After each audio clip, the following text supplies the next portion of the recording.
चंद्रयान 2 का 4 साल पुराना ऑर्बिटर ऐसे बनेगा चंद्रयान 3 की ताकत। चंद्रयान 2 का ऑर्बिटर अभी तक चांद की कक्षा में परिक्रमा कर रहा है, इसीलिए चंद्रयान 3 के साथ इसरो ने ऑर्बिटर नहीं भेजा था।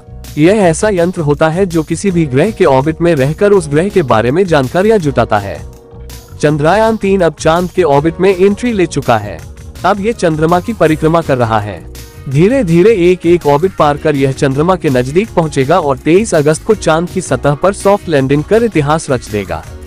खास बात यह है कि चंद्रयान 3 जिस मिशन उसकी ताकत बनेगा। दरअसल चंद्रयान 2 का ऑर्बिटर अभी तक चंद्रमा की ऑर्बिट में मौजूद है। इसरो ने इसे 1 साल तक के लिए डिजाइन किया था, लेकिन 2019 में लॉन्च चंद्रयान 2 मिशन के पूरे होने के दौरान इसमें इतना ईंधन बच गया था जिससे ये 2026 तक काम कर सकता है। यही वजह रही कि जब इसरो ने चंद्रयान 3 मिशन लॉन्च किया तो इस बार ऑर्बिटर नहीं भेजा और चंद्रयान 2 के ऑर्बिटर से ही काम लेने का निर्णय लिया। क्या होता है ऑर्बिटर? ऑर्बिटर एक ऐसा यंत्र है जो किसी ग्रह, उपग्रह या किसी अन्य खगोलीय पिंड की ऑर्बिट में छोड़ा जाता है। ऑर्बिट में जाते ही यह संबंधित ग्रह या उपग्रह की परिक्रमा करने लगता है और उसके बारे में जानकारी एकत्र करता है।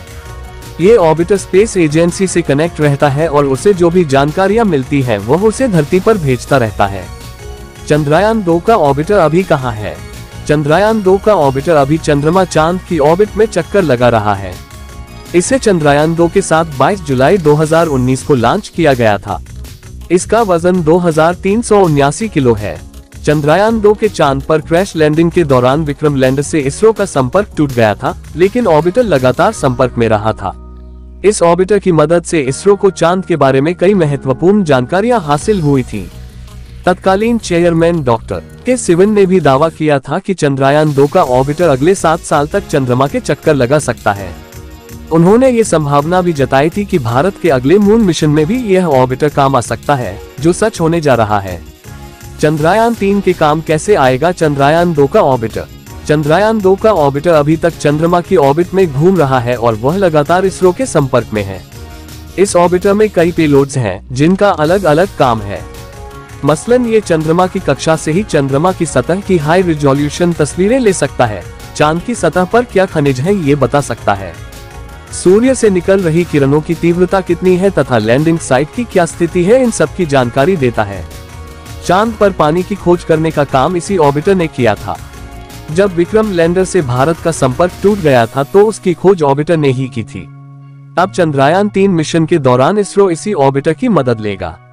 चांद की सतह पर जब विक्रम लैंडर सॉफ्ट लैंडिंग का प्रयास करेगा तो ऑर्बिटर उस पर नजर रखेगा और उसकी इमेज इसरो तक पहुंचाएगा।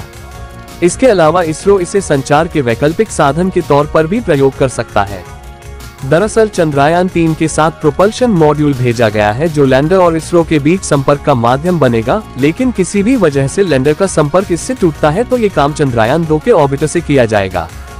चांद से धरती तक कैसे पहुंचेंगे सिग्नल? चांद पर चंद्रयान 3 की सॉफ्ट लैंडिंग के बाद जो रोवर चांद की सतह से जानकारियां जुटाएगा वह लैंडर को भेजेगा। लैंडर ये जानकारियां प्रोपल्शन मॉड्यूल के पास भेज देगा जो इंडियन डीप स्पेस नेटवर्क से संपर्क में है। यदि प्रोपल्शन मॉड्यूल में कोई खराबी आती है तो यही काम ऑर्बिटर करेगा, यानी रोवर जो भी जानकारियां जुटाएगा वह सीधे धरती तक पहुंचेंगी। स्पेस से आ रहे सिग्नल कर्नाटक के रामनगर जिले में स्थित Byalalu Indian deep space network को हासिल होंगे जो इन्हें डिकोड करेगा। आपको ये इन्फॉर्मेशन कैसी लगी कमेंट में बताएं और वीडियो को लाइक करें और हमारा ये चैनल सब्सक्राइब करें। धन्यवाद।